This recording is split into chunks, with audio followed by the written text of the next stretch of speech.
Welcome back to VJ Kavitha's world YouTube channel. ನಾನು ಕವಿತಾ ಮಾಣಿ. So ಇವತ್ತು ನಾನು ನಿಮಗೆ ಈ ಕಾಲದಲ್ಲೂ ಕೂಡ ಇರುವಂತಹ ಒಂದು ಅಚ್ಚರಿಯಾದಂತಹ ನಿಜ ಘಟನೆಯನ್ನು ಹೇಳ್ತಾ ಇದ್ದೇನೆ. ನಮ್ಮ ಹಿರಿಯರು ಅಂದರೆ ಅಜ್ಜಿ ತಾತ ಹೇಳಿದ ಕಥೆಯನ್ನು ನೀವು ಎಲ್ಲರೂ ಕೂಡ ಕೇಳಿರ್ಬೋದು. ಮೊದಲೆಲ್ಲ ದೇವರೇ ನನ್ನ ಕಷ್ಟಕ್ಕೆ ನೀನೇ ಗತಿ ಅಂದರೆ ಸಾಕು, ಎಲ್ಲ ಕಷ್ಟ ಕೂಡ ದೂರ ಆಗ್ತಾ ಇತ್ತು, ದೈವ ದೇವರ ಕಾರಣಿಕ ಕೂಡ ಅಪಾರವಾಗಿತ್ತು ಅಂತ ನಾವು ಅಜ್ಜ ಹೇಳಿದ ಕಥೆಯಲ್ಲಿ ನೋಡಿರ್ಬೋದು.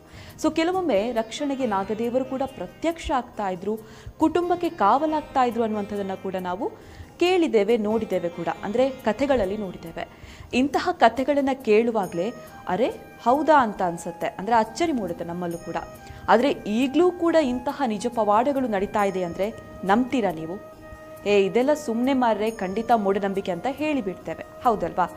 ಆದರೆ ನೀವು ನಂಬ್ತೀರೋ ಬಿಡ್ತೀರೋ ಗೊತ್ತಿಲ್ಲ, ಆ ಒಂದು ಮನೆಯಲ್ಲಿ ಈಗಲೂ ಕೂಡ ನಾಗದೇವರು ರಕ್ಷಣೆ ಕೊಡ್ತಾ ಇದ್ದಾರಂತೆ. ಏನಪ್ಪ ಈ ಕಾಲದಲ್ಲೂ ಕೂಡ ಇದೆಯಾ ಅಂತ ನೀವು ಪ್ರಶ್ನೆ ಮಾಡ್ಬೋದು. ಆದರೆ ಇದು ನನ್ನ ಕಣ್ಣಾರೆ ಕಂಡಂತಹ ಒಂದು ನಿಜ ಘಟನೆ. ಮೊದಲೆಲ್ಲ ಕೂಡ ಯಾವುದೇ ಕ್ಷೇತ್ರ ಇರಲಿ, ಯಾವುದೇ ಪವಾಡ ಇರಲಿ, ಪ್ರಚಾರ ಅನ್ನುವಂಥದ್ದು ಕೂಡ ಇರಲಿಲ್ಲ. ಅಂದರೆ ಸೋಷಿಯಲ್ ಮೀಡಿಯಾ ಇಲ್ಲದೆ ಇದ್ದದ್ರಿಂದ ಯಾವುದೇ ಪ್ರಚಾರ ಇರಲಿಲ್ಲ. ಆದರೆ ಈಗ ಏನಿದ್ರೂ ಕೂಡ ಸೋಷಿಯಲ್ ಮೀಡಿಯಾ ಯುಗ, ಎಲ್ಲ ಮೊಬೈಲ್ನಲ್ಲೇ ತಿಳಿಯುತ್ತೆ. ಹಾಗಾಗಿನೇ ಈಗ ದೇವಸ್ಥಾನ ಅನ್ನುವಂಥದ್ದು ಒಂದು ಬಿಸ್ನೆಸ್ ರೀತಿ ಆಗೋಗಿದೆ ಅನ್ನುವಂಥ ಮಾತುಗಳು ಕೂಡ ಹಲವರ ಬಾಯಲ್ಲಿ ಕೇಳಿ ಬರ್ತಾ ಇದೆ. ಈ ಒಂದು ಮಾತು ಕೂಡ ಮಾಮೂಲಾಗಿ ಬಿಟ್ಟಿದೆ. ಹಾಗಾಗಿನೇ ಕಾರಣಿಕಗಳು ಕೂಡ ಕಡಿಮೆಯಾಗ್ತಾ ಇದೆ. ಇದಕ್ಕೆ ಬೆಸ್ಟ್ ಎಕ್ಸಾಂಪಲ್ ಅಂದರೆ ಬೆಂಗಳೂರಿನಲ್ಲಿ ಒಬ್ಬರು ಮಹಿಳೆಯೊಬ್ಬರು ಕೊರಗಜ್ಜ ಕ್ಷೇತ್ರ ಮಾಡಿ ಬಿಸ್ನೆಸ್ ಮಾಡಿರೋದು. ಅಜ್ಜ ಸರಿಯಾದ ಶಿಕ್ಷೆಯನ್ನು ಕೂಡ ಕೊಟ್ಟಿದ್ದಾರೆ. ಆಗ ಆ ಮಹಿಳೆ ಕೂಡ ಕಾಣೆ. ಇದೇ ರೀತಿ ಇನ್ನೂ ಕೂಡ ಹಲವಾರು ಕಡೆಗಳಲ್ಲಿ ದೇವಸ್ಥಾನ, ದೈವಸ್ಥಾನ ಅನ್ನುವಂಥದ್ದು ಬಿಸ್ನೆಸ್ಗಳಿಗೆ ಸೀಮಿತ ಆಗಿ ಹೋಗಿದೆ.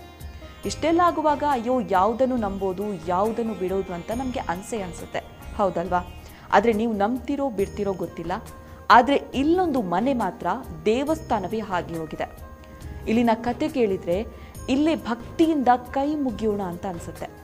ಅಷ್ಟಕ್ಕೂ ಏನಿದು ಕಥೆ ಅಂತ ನೋಡೋದಾದರೆ, ಇಲ್ಲೊಂದು ಮನೆಯಲ್ಲಿ ಸುಮಾರು 20 ವರ್ಷಗಳಿಂದ ನಾಗದೇವರು ನೆಲೆಯಾಗಿದ್ದಾರೆ.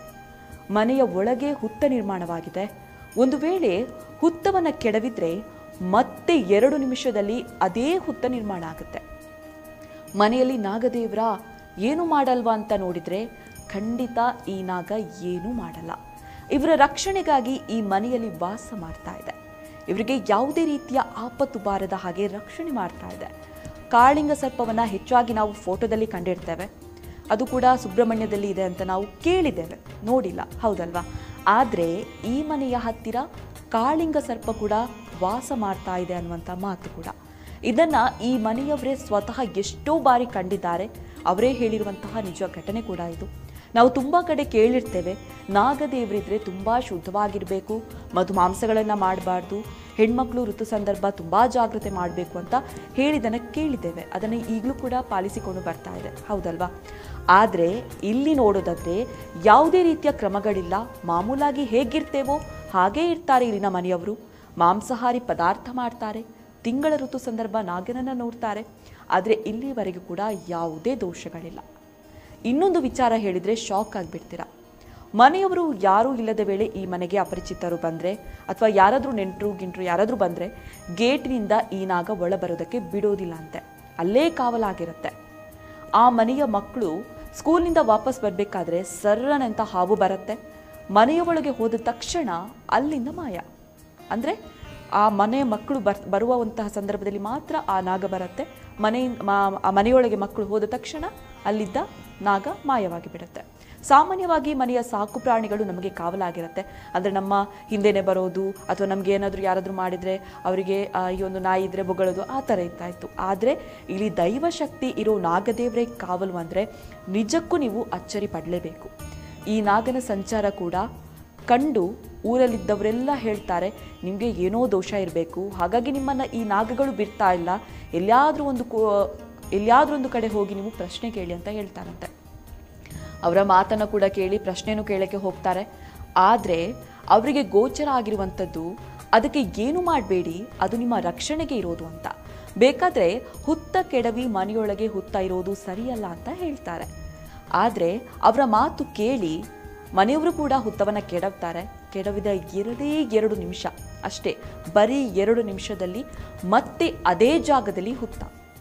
ಮನೆಯ ಹಿರಿಯ ತಾಯಿಗೆ ಕೈಕಾಲು ನೋವು, ಹುತ್ತ ಕೆಡವಿದಂಥ ಸಂದರ್ಭದಲ್ಲಿ ಈ ಕೈಕಾಲು ನೋವು ಕಾಣಿಸ್ಕೊಳ್ಳುತ್ತೆ. ಆ ಮನೆಯವರು ಅತ್ತದು ಕೂಡ ಇದೆಂತೆ, ಅಂದರೆ ಆ ಹುತ್ತವನ್ನು ಕೆಡವಿದಾಗ ಆ ಮನೆಯವರು ಅತ್ತದು ಕೂಡ ಇದೆ. ಯಾಕಂದರೆ ನಮ್ಮನ್ನು ಅದು ಆ ಒಂದು ಹಾವು ಕಾಯ್ತಾ ಇದೆ, ಆದರೂ ಕೂಡ ಯಾಕೆ ನಾವು ಅದನ್ನು ಕೆಡವಬೇಕು ಅಂತ ಅಳ್ತಾ ಇದ್ರಂತೆ. ನಮಗೆ ಈ ಘಟನೆಯೆಲ್ಲ ಕೇಳ್ತಾ ಇದ್ರೆ ಏನಪ್ಪ ಇದು ಇಷ್ಟೆಲ್ಲ ಪವಾಡ ಈ ಮನೆಯಲ್ಲಿ ನಡೀತಾ ಇದೆಯಲ್ವಾ, ಆದರೆ ಇನ್ನೂ ಕೂಡ ಯಾಕೆ ಈ ವಿಚಾರ ಹೊರ ಬಂದಿಲ್ಲ ಅಂತ. ಆದರೆ ಒಂದಂತೂ ಹೇಳೋದಕ್ಕೆ ಇಷ್ಟಪಡ್ತೇನೆ, ಈಗ ಎಲ್ಲನೂ ಬಿಸ್ನೆಸ್ ಲೋಕ. ಒಂದು ವೇಳೆ ಈ ಮನೆಯ ಅಡ್ರೆಸ್ ಹೇಳಿದರೆ ಅವರ ಮನೆಗೆ ಮರುದಿನವೇ ಜನಸಾಗರ ಬರುತ್ತೆ, ಅಲ್ಲಿ ಒಂದು ಗುಡಿ ಕಟ್ಟಿ ಒಳ್ಳೆಯದಾಗತ್ತೆ ಅಂತ ಹೇಳ್ತಾರೆ. ನಾಳೆ ಇದ್ದ ಕಾರಣಿಕವು, ಅಂದರೆ ನಾಳೆಯ ಸಂದರ್ಭ ಇದ್ದಂತಹ ಕಾರಣಿಕವೂ ಇಲ್ಲವಾದರೆ ಹೇಗೆ ಅನ್ನುವಂಥದ್ದು ಇಲ್ಲಿನ ಮನೆಯವರ ಮಾತು.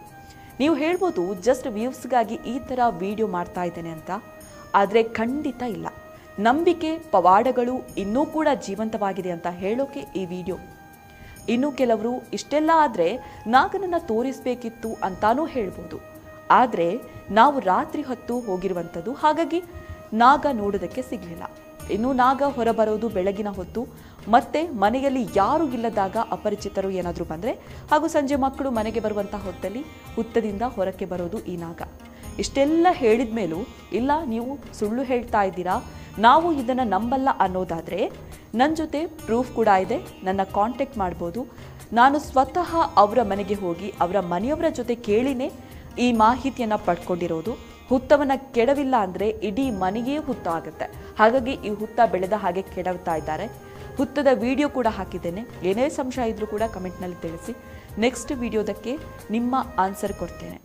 ಒಂದಂತೂ ನಿಜ, ನಂಬಿಕೆ ಇದ್ದಲ್ಲಿ ದೇವರು ಕೂಡ ಇರ್ತಾನೆ ಅನ್ನೋದಕ್ಕೆ ಈ ಮನೆಯವರೇ ಸಾಕ್ಷಿ. ಭೂಲೋಕದ ಪ್ರತ್ಯಕ್ಷ ದೇವರಾದ ನಾಗನ ಪವಾಡದ ವಿಡಿಯೋ ನೋಡಿದ್ರಲ್ವಾ? ಈ ಬಗ್ಗೆ ಇನ್ನಷ್ಟು ಅಪ್ಡೇಟ್ ಮುಂದಿನ ವಿಡಿಯೋದಲ್ಲಿ ಕೊಡ್ತೇನೆ. ಇನ್ನು ಜಗತ್ತಗಲ ಇಂತಹ ಅಚ್ಚರಿಯಿಂದ ಕೂಡಿರೋ ಇನ್ನಷ್ಟು ವಿಡಿಯೋ ನಿಮ್ಮ ಮುಂದೆ ಇಡೋದಕ್ಕೆ ಟ್ರೈ ಮಾಡ್ತೇನೆ.